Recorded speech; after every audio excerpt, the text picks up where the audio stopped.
Кеш жарық эфирде Парасат майданы, студияда жұмыс істейтін мен Дархан Әбдік Төленұлы. Ал менің бүгінгі студияда қонақтарым тарихшы Қанат Өскенбай және философ Хайдар Әлфи.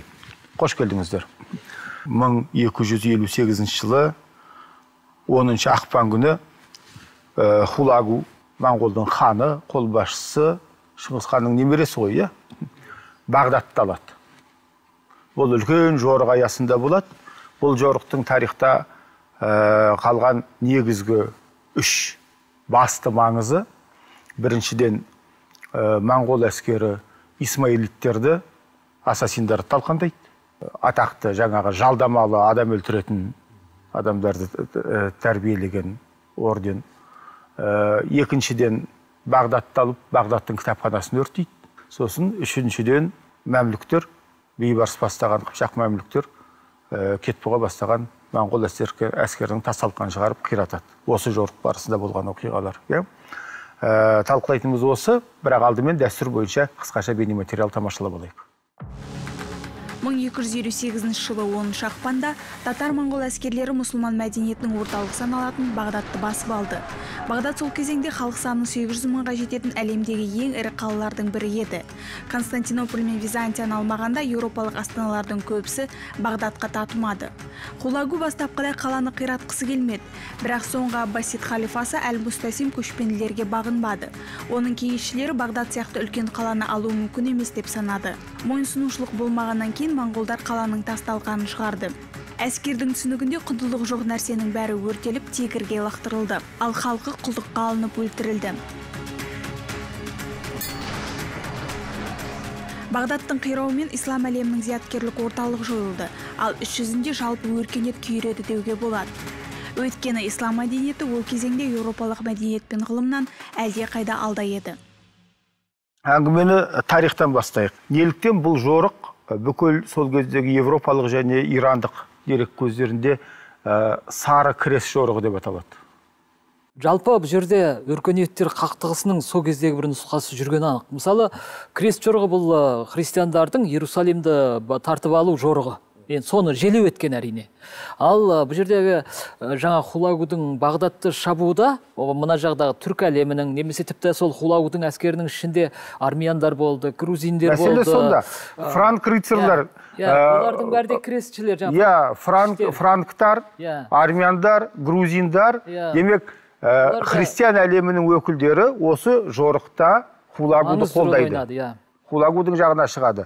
Кейбір тарихшылардың айтуынша, Хулагудың өзі христиан болмаған, бірақ Хулагудың әйелі, бәйбішесі, Нестариян христиан болғаны бұл анық нәрсе. Және Бағдатты қоршаған кезде, ал ол кезде Бағдаттың жарты тұрғыны христиан, қазіргідей бәрі мұсылман емес, талап қояды Хулагудың әйелі христиандарды қырмау жөнінде. Және әрі халифтің сарайы Бағдат алынғаннан кейін сол жергілікті христиан нестариандардың патриархына сыйға беріледі. Демек, осыдан болып отыр ғой. Бұл жерде біраз діни сипат бар. Бірақ енді бұл жорықтың мәнін енді дінмен түсіндірудің тағы келмейтін жері, Шыңғыс хан мемлекеті бұл плюралистік бағыттағы империя болды. Жаңағы Беркенің исламға өтуі, Хулагудың буддизмді негіз етуі алғашында нестарианизмге біраз берілсе де. Немесе басқа бағыттарға, барған жердің мәдениетіне. Олар исламға өткен жоқ, кейін Хулагудың әулеті буддист болып кетті. Түгел нестариан болды. Осы жорыққа қатысқан басты қолбасшысы Кетпуға нестариан болды, ашық нестариан болды.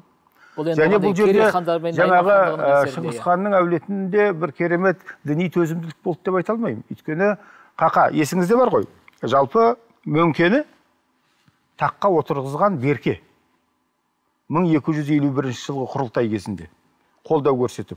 Батудың інісі Беркені жібереді ғой. Сол кезде Берке, бұл тарихта бар нәрсе, кикілжің неден басталады? Бұдан кейін Хулагу мен Беркенің арасында соғыс болады. Осы жорықтан кейін. Оның себебіне Берке сол кезде мұсылман дінін қабылдаған алғашқы Шыңғыс әулетінің өкілі мұсылман елдерін шабуға тыйым салады Хулагуға. Және кейін осы жорықтан кейін айып тағады оған, сен өзіңнің берген уәдеңді орындамадың деген. Осы жалпы дәл осы жорықтың аясында бүкіл шығыс әулетінің бір-бірімен дүрдараздығы басталады. Оған дейін де бар да жасырып келген, бірақ ашық соғыс. Өйткені дәл осы жорықтан кейін Хулагу Беркемен соғысады. Берке Мөңкеге хат жазады ғой, мысалы, Хулагудың қылмыстары туралы, соны жазалау туралы, тым шектен шығып. Ал Құбылай дәл осы кезде буддист дінін қабылдап, Мөңкенің өлуі және Хулагудың елге қайтуы басына неге байланысты? Құбылай төңкеріс жасайды Моңғол империясының аясында. Және өзін ұлы ханмын деп жариялайды. Ұлы хан Мөңкенің немесе Хулагудың баласы болу керек болатын. Оның ұлы хан атануға жол жағынан, өздерінің ішкі тәртібі жағынан Құбылайдың хақы жоқ та. Демек, билікті Құбылай узурпация жасайды. Содан кейін Құбылай әулетінің ұзақ жыл Моңғол мемлекетін қанауы және жаңағы бүгінгі қалпына жеткізуі басталады. Хулагу қытайланады. Ол жалпы көшпелік империялық тарихта жаңағы әрқайсысы сондай процестен өтті. Мысалы, Қытайды жаулап алғаннан кейін, мысалы болсын, әр көшпелі, мысалы, халық, көшпелі әскер. Сол жаңа отырықшы өркениетші жаулап алғаннан кейін, біраз уақыттан кейін, сол өркениеттің жаңағы ықпалына көшеді. Мысалы, Иранда болсын, Қытайда болсын, ол жаңағы сондай факторға әрине ықпал етеді. Ал енді біздің жаңағы соғысымыз туралы айтатын болсақ, әрине Алтын Орда, мысалы, Жошы ұлыс дейміз, Хулагу мемлекеті дейміз. Олардың екі ортасындағы болған соғыстар. Оларда қандай идеологиялық қарама-қайшылық болса да, діни қарама-қайшылық болса да, бірақ негізі экономикалық мәселелер. Әр соғыстың сол кездегі, әр соғыстың негізінде экономикалық мәселелерді біз ескеру керекпіз. Мысалы, өйткені Моңғол мемлекеті әубәса Шыңғыс хан құрғанда бұл жалпы соғыс экономикасы болып қалыптасты. Бұлар табысты тек қана соғыстан тапты. Бұлар егін салған жоқ, басқа ештеңе істеген жоқ. Сондықтан бұлар мысалы ол жерде қалалар бар. Бұлар қалаларды тонау арқылы. Мысалы, Бағдатты алған кезде Бағдатты тонайды, христиандарды шығарып жібереді, Бағдатты тонайды. Сосын баратта жаңағы сол кезде Александрия кітапханасынан кейінгі ең ірі кітапхана болып есептелген жаңағы Бағдат кітапханасы өртейді. Осы жерде Бағдат кітапханасының өртелуіне қатысты қазір басқаша тарихи деректер көбейіп жатыр. Қандай? Мысалы, Моңғолдардан кейінгі Иран деген кітап жазған. Осы кітапта айтылады, жаңағы сол кезде әйгілі Әл-Дин Туси деген әйгілі астроном, энциклопедик ғалым болған парсыларда. Сол Назари Исмаилда қолға түскен, Хулагудың әскеріне жағынан қолға түскен. Хулагу бірден Бағдат шапқан ғой, алдымен Назари Исмаилға шабуыл жасап, Ауғанстанның аймағынан өтіп, алдымен жаңағы ассасиндардың орденін талқандайды. Туси қолға түседі. Бұл атақты ғалым, астроном, парсылардың орта ғасырдағы өте мол еңбек жазған ғалымы, тіпті оның еңбектері мынау кейінгі Коперниктік жүйеге негіз салған деп есептелінеді. Сол Тусиді қолға алады, Тусиді құрметпен қабылдайды, сонымен Туси сол жерде мәдениет саласына, ғылым саласына жауапты адам ретінде алып жүріледі. Жаңа Бағдатта да бірге болады, кейінде ол кісі маңызды рөл ойнайды. Жоқ, алып жүрілуі мүмкін, бірақ енді Бағдат кітапханасының өртелгені ол анық, қайдан анық нәрсе. Бермеген деп есептейді. Кітапта бұл жерде тағы екінші бір кісі бар, Жувани деген тарихшы. Осы Жуваниге ол да жаңа Тусидің адамы, және ол да үлкен тарихшы, көп еңбектер жазған, әлемдік күштер тарихы деген кітап жазған сол заманда, парсылардың мықты ғалымы. Сол ол жаңа қандай кітапты лақтыру керек, қандай кітапты қалдыру керек, осыған өзіне ұнаған кітаптарын реттеттіріп, қалған кітаптарды, былай жек көретін кітаптарды тастатқызды деген деректер бар. Кітапхана өртелді ғой енді. Әрине енді соғыс болған соң өртелді. Бірақ бұл жерде Бағдатта сол кезде 4 кітапхана болған екен. Біреуін оған дейін 10-шы ғасырда селжүктер күйреткен. Қалған 3-еуі жалғасы сақталған, ал кейін бұл осы Бағдатты шабу барысында қатты күйреген. Бүкіл тарихшылардың ортақ пікірі Хулагудың дәл осы жорығы ислам ренессансының аяғын бастады дейді. Ислам ренессансы мынау кезінде Әл-Фарабилардан басталған ислам әлеміндегі ғылымның дамуы дәл осы жорықтан кейін жойылды дейді. келісесіз бе? Осыған келісу болмайды. Енді мен сіздерге ресми тарихи пікірлерді айтып отырмын. Өз пікірімді емес. Ондай пікір әрине бар. Мысалы, Шыңғыс хан әскерінің, жалпы Моңғол империясының Шыңғыс ханнан кейін де жасаған жорықтардың көбі, осы Хулагу жорығы болсын, Батыйдың жаңағы Европаға жасаған жорығы болсын, әрине ол көп нәрсеге зиян келтірді. Мысалы, орта және таяу шығысқа да әрине өзінің жаңағы сондай зиян әкелді. Кітапханалар қиралды, қалалар, қаншама халық жаңағы зардап шекті. Бірақ дегенмен, егер де біз сіздің пікіріңізбен, басқа адамдардың пікірімен келісетін болсақ, онда Хулагудан кейін ислам мәдениеті, өркениеті болмау керек. Солай ғой, егер де. Онда біз дәл осы жорықтың үшінші аспектіне келеміз. Өйткені бүкіл тарихшылар сол кездегі орта ғасырлық, европалықта, ирандықта үшінші мәселені мойындайды. Сол кезде ислам әлемін құрып кетуден алып қалған мәмлүктер дейді. Өйткені Бағдатты алғаннан кейін, бір жылдан кейін Құтыздың әскері ол кезде бейбарыс қолбасшы, бірақ алғашқы бейбарыстың көзге түсіп, халықаралық аренаға шығуы дәл сол кезде Кетбұғаның әскерімен соғысады, Палестина аймағында. Және сол жерде Кетбұғаның әскерін талқандайды, Кетбұғаның өзін өлтіреді. Бейбарыстың әскері талқандайды. Оны бүкіл сол кездегі араб тарихшылары, парсы тарихшылары, Европаның тарихшылары жазған кезде оны былай түсіндіреді, айтады. Мәмлүк қыпшақтардың бойында ерекше ыза болды. Өйткені 23 жылы 1200 Қалқа өзенінің маңында талқандалғаннан кейін қыпшақтарды моңғолдар қудалап жүріп құлдыққа сатты. Сөйтіп барып құлдыққа сатылған қыпшақтардан Мысырда әскери элита қалыптасты. Және Мысырдың мәмлүктері бұны жай шайқас емес, бұл кек қайтару. Өздерінің Дешті Қыпшақ елінен арылғаны. Басында айтқан әдемі тарихнамалық миф қой. Бұл тарихнамалық миф емес, бұл сол кездегі адамдардың комментарийлары. Моңғолға дейін мысалы мәмлүк Мысырдағы мемлекеттің әскері. Европа тарихшылары да айтады, Иран тарихшылары да айтады. Ислам әлемі сол кезде құрып кетудің алдында тұрған кезде мәмлүктер ислам әлемін сақтап қалды дейді. Рас па сол кезде ислам әлемінің жойылып кете жаздағаны, қаупі төніп тұрғаны, және осы жеңістің арқасында ислам әлемінің қалай дегенде де өміршең болып аман қалған. Ислам әлемі дегенде бұл жерде Аббасид патшалық ғой бұл жерде. Аббасидтер құлады. Ол кезде енді жалғыз соңғы тірегі Мысыр болып қалды. Оған дейінде ол онсыз да құлап болған. Шамамен мысалы Андалусия өз бөліп кетеді.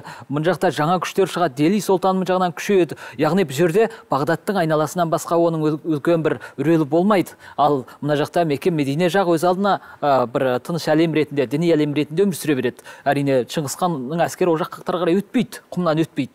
Сөйтіп бұл жерде Бағдат бұл Аббасидтердің соңғы тұяғы ретінде, мұсылман әлемінің соңғы бір қазық ретінде құлағалы тұрған немесе бір нәрсе ғана болған. Аббасидтер Бағдатта қалды, олар құлады. Мынау Хулагудың жорығынан кейін Аббасидтердің әулеті өшеді тарихта. Бірақ оған дейін ол құлап тұрған нәрсе. Мысыр құлаған жоқ. Мәмлүктердің арқасында бүкіл тарихшылар айтады. Соның арқасында ислам әлемі жойылу қаупінен құтылды дейді. Ол оны тарихшылардың айтатыны рас қой сол. Кейін мысалы Әмір Темір кімді жеңді ғой, Баязид. Сол кезде Европаның тарихшылар айтатын, Әмір Темір Европаны Баязидтің жаулап алуынан құтқарды. Ол да рас. Құтқарушы деп сондай. Бағдат 2 рет шапты ғой мысалы. Өйткені ол кезде Баязидқа қарсы тұратын Европада күш жоқ. Мысалы, ол Хулагу мысалы шығысқа, шығысқа қарай жорық жасады. Одан кейін мысалы оның туыстары, моңғол әскері Бату басқарған. Олар батысқа қарай жорық жасады. Мысалы, тура сондай қалай Хулагу Бағдатта мешіттерді өртеді, адамдарды өлтірді, мұсылман адамдарды. Тура солай Бату әскері Европаға шабуыл жасап, шығыс Европа елдерін, орыс князьдіктердің қазіргі орыс князьдіктері өзінің қолының астында ғой. Бату сол жорықтың негізінде өзіне бәрін жаулап алды. Бату одан кейін Венгрияға шабады, Польшаға шабады, шығыс Европаға. Сол кездерде мысалы тура сондай әрекет жасады ғой моңғолдың әскері. Ол жерде мысалы Хулагудың іс әрекеті мұсылманға қарсы, мұсылман өркениетіне қарсы деп қарауға болмайды. Негізі ол бір жақты пікір болады. Бұл жаңағы Хулагу болсын, Бату болсын, жалпы Шыңғыс хан империясының мақсаты. Ол қандай да бір дінге қарсы болғандықтан емес, ол жалпы моңғол мемлекеті соғыс экономикасы болғандықтан. Ол қосымша салдары. Әрине, ол дұрыс емес. Әрине, олар мұсылман болмаса да шабатын еді олар. Зиян келтірді. Әрине, ислам дініне, ислам өркениетіне, ислам ғылымына бірақ дәл осы соғыстың нәтижесінде Шыңғыс ханның өзінің әулеті үшке жарылады. Өйткені бір жағы Құбылай жағы буддизм дініне кетеді. Дін қабылдау процесі осы кезде болып жатқан кезі ғой, өздерінің аясында біраз уақытқа дейін жаңағы тәңіршілдік сақталды, бірақ олар да кейін буддист болып кетеді. Ал енді мынау шығыс жағында екіге бөлінеді. Батыйдың ұрпағы негізінен православиялықтарды қолдайды, өздері қабылдамаса да православ дінін, бірақ православияға ерекше жағдай жасайды, сол кезде салықтан босатады, ал Беркенің әулеті мұсылман дініне кетеді барлығы. Олай болса тағы да бір қысқаша бейне материал тамашалайық, сосын әңгімемізді жалғастырайық. Қазақ қашанда билеушілер мен батырларын құрмет тұтқан халық. Әлем билеген Шыңғыс ханның ұлы Жошы ханға да тағзым ерекше. Ұлытауда Алтын Орданың негізін қалаушыға арнайы кешен тұрғызылып, оған қатысты бірнеше зерттеу жұмыстары жарық көрген болатын. Соңғы жылдары мәжілісте де осы мәселе көтерілді. Жошы хан мавзолейінің өзінде қалпына келтіру жұмыстары жүргізіліп, Қарағанды облысында орналасқан Жошы хан кесенесінің жанында зәулім ескерткіш салынды. Сонымен қатар елордамыздың бір көшесіне Жошы ханның есімін беріп, оған ескерткіш орнату туралы депутаттардан ұсыныс түсті. Осы жорықта моңғол әскерін талқандаған бейбарыс бар. Біз бейбарысты қазақ деп әкеліп Атырауда ескерткішін қойдық. Ұзақ уақыт фильм түсірдік. Бейбарыс қазақ, бейбарыс біздің ата-бабамыз дедік. Бейбарыстың қолынан өлген Кетбұғаға біз Ақсақ құлан деген күйді беріп қойдық. Ол кеңес үкіметінің тұсында халық күйі деп берілетін, ешқашан Кетбұғаның күйі деп аталған емес. Бірақ енді тарихты қолдан жасау деген нәрсе бар. Кетбұғаны күйші қылып қойдық та, Ақсақ құланның күйін Кетбұғаның күйі деп қойдық. Ақсақ құлан күйінің тарихы бұл Жошының өлімімен байланысты, және жалпы идеологиясы бұл озбырлыққа қарсы тұру, халықтың үнін өшіру деген. Өйткені күй туралы аңыздағы басты мәселе күйдің өзі емес, құланды және құланның құлынын атып өлтірген жауыздықты ханның құлағына жеткізген домбыраның көмейіне қорғасын құю, үнін өшіру, халықтың үнін өшіру. Бәрі бір-бірімен қарама-қайшы тұлғалар. Сонда біздің бүгінгі идеологиямыз не? Ал енді жаңағы Бағдаттағы өртенген кітапханада мен ойлаймын, міндетті түрде Әл-Фарабидің кітаптары болды деп.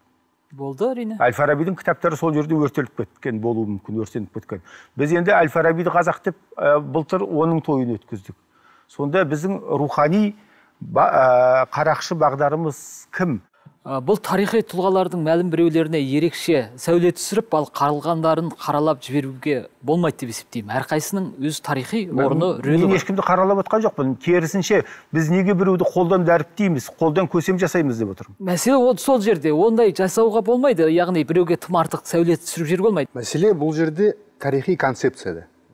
Қандай тарихи концепцияны біз қабылдаймыз, қандай тарихи концепцияны біз насихаттаймыз. Мысалы, кеңес үкіметінде бір тарихи концепция болды, яғни ол автохтонды теория дейді.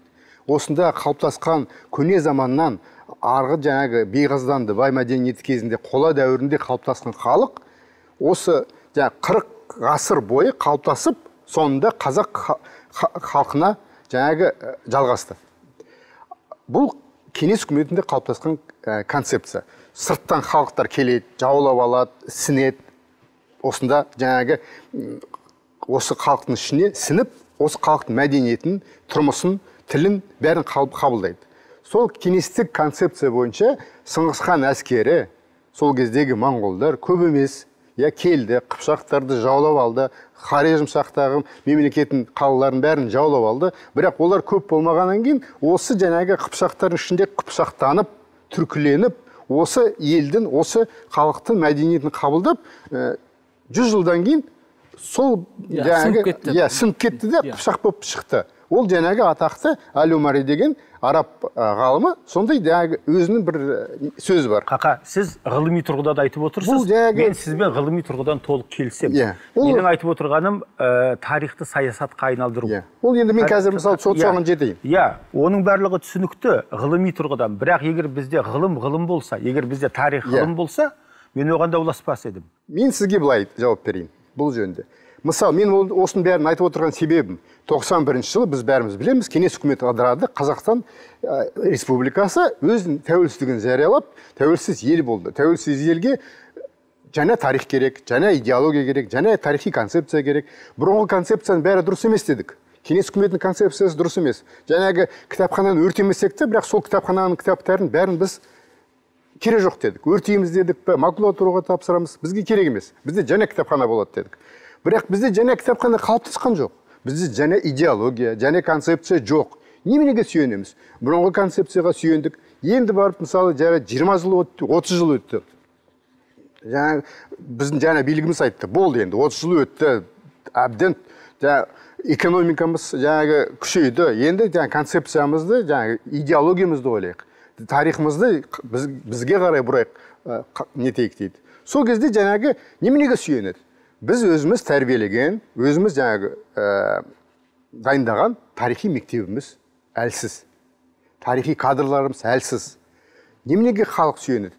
Енді мысалы халықтың көбі тарихшылардың жазғанын, ғылыми тілмен жазылғанын оқымай, түсінбейді. Сондықтан олар көпшілікке арналған журналист болсын, философ болсын, ренжімеңіз, экономист болсын, басқа саланың мамандар, олар жаңағы өз саласында өзінің орын табылмағаннан кейін тарихқа барады. Сол себепті соңғы 30 жылда бізде тарихпен айналысып жүрген тарихшы ғалымдар емес, жазушылар. Содан ғой. Көпшілікке таныс солар. Олай болса, соңғы тұжырым, олай болса халықтың басын қатырмай. Бейбарысты қазақ демей. Тегі Қыпшақтан шыққан, бірақ бұл Мысырдың сұлтаны деп. Шыңғысханды қазақ деп дәлелдемей. Өйткені оны дәлелдеу мүмкін емес. Өйткені белгілі адамдар осындай нәрселерді айтып атқаннан кейін, мынау көпшілік халықтың басы қатады. Ол сол белгілі адамдар өзі адасты ғой. Соны тарихты тарих қылып қалдырып, соған саясатқа араластырмаған жөн емес пе? Осындай бір қызықты жаңағы президенттің сөзі бар. Ұлытау жаңағы маңында, осы Жошы хан мазарының бойында жиналыс болған кезде, құрылтай болған кезде, президент Қасым-Жомарт Тоқаев айтқан сөзі бар. Тарихпен тарихшылар айналысу керек, саясаткерлер саясатпен айналысу керек. Әр адам өзінің жаңағы саланың маманы сонымен айналысу керек. Тарих идеология емес, тарих ғылым болуы керек. Біз тарихшылар көбі айтады, неге тарихшылар сендер жауап бермейсіңдер? Неге айтпайсыңдар? Неге жазбайсыңдар? Жұрттың бәрі Шыңғысханды қазақ, Бейбарысты қазақ, Кетбұқаны қазақ дейді. Қалай ол бәрі бір-бірімен соғысады? Мысалы, кейбірлер қалжыңдап күледі, ол бүкіл әлемдік қазақтың азаматтық соғысы дейді. Мысалы, Қыпшақ пен Найманның теге тіресі деп. Енді ол әрине қалжың ғой, дұрыс емес. Ол жақта ешқандай қазақ та жоқ, ол кезде қазақ халық ретінде қалыптаспаған. Бірақ мысалы, егер тарихшылар жауап берсе, мысалы, газет бетінде, осындай теледидар арқылы біз жауап берсек, бұлар дейді, кеңес үкіметінің ықпалында жүрген тарихшылар дейді. Жамандай салады. Орысшыл дейді, орысқұл дейді. Мысалы, кезінде тарих философиясы қалыптаспаған. Мысалы, кезінде осы Шыңғыс хан жөнінде, Жошы хан жөнінде екі ғылыми монография жазған біздің қазақтың ғалымымыз марқұм Зардыхан Қинаятұлы деген тарихшы бар. Керемет жазған. Жақсы өзі Монғолиядан келген. Монографиялар жазылған. Ол кісі тарихшы, маман. Бірақ енді біздің жазушылар сол кісіні жоққа шығарды ғой. Солар айтады, сынады ғой. Моңғол құл дейді. Тарихты білмейді дейді. Тағы бір нәрсе дейді. Енді қалай сіз ондай факт, жаңағы адамға ондай не тағасыз мысалы? Ең бастысы халық сенеді жалған тарихшыларға. Және көпшіл жай қарапайым халыққа Шыңғысхан қазақ деген сөздің абсурд екенін түсіндіріп жеткізу мүмкін емес. Ол енді мифтік сана қалыптасты ғой. Мифтік сана әрине ол оңай. Ғылыми санаға қарағанда мифтік сана қабылдау оңай. Халық оған жақсырақ сенеді. Өйткені ол адамдар былайша қараған кезде халықты лепіртіп, аздап қолтығына су бүркіп отырады. Сенің ата-бабаң керемет болған, демек сен өзің де кереметсің дегендей қылып. Иә? Ал бұл халықты адастырудың бір жолы. Келісесіз ғой? Бұл жерде бір ұлттың немесе халықтың өмір сүруіне негізінен 4 негізгі күш бар. Бірі сенім күш деп аталады. Дін, философия, мәдениеттен қалыптасқан сенім күші. Екіншісі ғылым, нақты түсіну, нақты зерттеу. Бұл енді қазір кейін кездерде қатты күшейді. Бірақ бұрынғы адамдар бұл салаға өте қатты мән берді қиын. Ал үшіншісі экономикалық күш. Экономикалық күш бұл енді ақша, қаражат, нан тауып жейтін. Ал төртіншісі бұл әскери күш. Ал бұл төртеуінің тепе-теңдігі балансы бір ұлтта, бір ұлт өзінің бір қорғаныс жүйесі бар, бір бүтіндік. Бұның ішінде жаңа сенім күші адамдардың кеудесін кернеп, жаңағы біріктіріп, және бір нәрсеге бағыттап тұрса, білім күші оның не істейтінін, қалай істейтініне жол көрсетіп, ашып тұрса, ал біздің бұл жерде айтып отқан ықпал ететін күштер емес, біздің айтып отқанымыз ақиқат қой. Ғылымда ақиқат болу керек. Қатар болмаса, әскердің қатысы жоқ ешқандай. Бағдат қолдан жеңілді. Әскердің қоғамдық дамуға қатысы жоқ, мен оны айтып тұрған жоқпын. Біздің айтып отқанымыз тарихтағы ақиқат. Біз қазақ мемлекеті осы территорияда қалыптасқан мемлекет деп айтамыз. Қазақ хандығының алдында бізде Ақ Орда мемлекеті болды, Моғолстан, Ноғай Ордасы, Әбілқайыр хандығы дейміз, иә? Оның алдында жаңа Қыпшақ хандығы болды. Осы мемлекет негізінде қазақ мемлекеті қалыптасты. Ол кеңестік тарихи концепция. Маған ұнайтын. Бірақ мысалы қазіргі жаңа мифологиялық, жаңа концепция пайда болды. Ол миф па, шын ба? Мысалы, мен келіспеймін. Алтын Орда, қазақ хандығы дейді, Алтын Орданың тікелей мұрагері. Мен тарихшы ретінде, мысалы, осы тақырыпты зерттеп жүрген, мен, мысалы, 25-30 жыл болды, бірақ мен бұл осындай қорытындымен келісе алмаймын. Неге десеңіз, бұл жаңағы екі түрлі мемлекет, әртүрлі тарихи кезең, ол жаңағы келмейді. Мысалы, қазір кезде сіз жаңа Жошы хан мазарын көрсеттіңіз. Ал мен сізге Жошы хан туралы мен бірнеше зерттеу жарияладым. Ғылыми еңбектер, Қазақстанда, шетелде, Кембриджде де біздің ағылшын тілінде еңбегіміз шықты. Жошы ханға байланысты, Жошы хан мазарына байланысты. Ал егерде мен сізге қазір айтсам, Жошы хан мазары Жошы хан өзіне қатысы жоқ. Жошы хан денесі сол мазарда жоқ, болған емес. Бұл сол кезде қалыптасқан миф.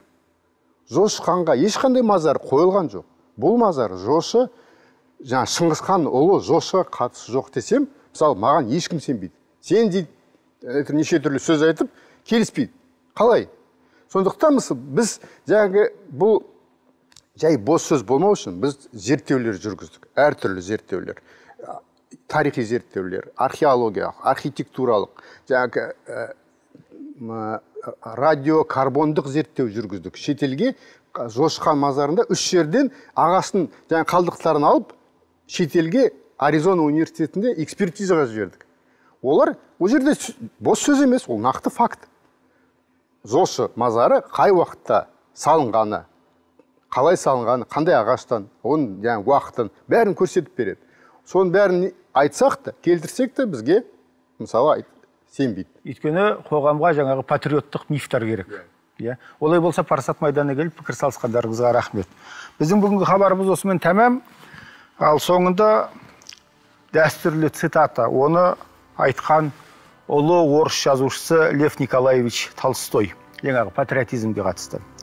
Ең қарапайым әрі анық жолмен түсіндірер болсақ, патриотизм билік басындағылар үшін өздерінің жеке бастарының арам пиғылдарын жүзеге асыру құралы. Ал оған иланған халық ар мен ұяттан өзіндік ойлау қабілетінен бас тартады. Патриотизм уағыздалатын ортаның бәрі сондай. Патриотизм бұл құлдық. Сау болыңыздар.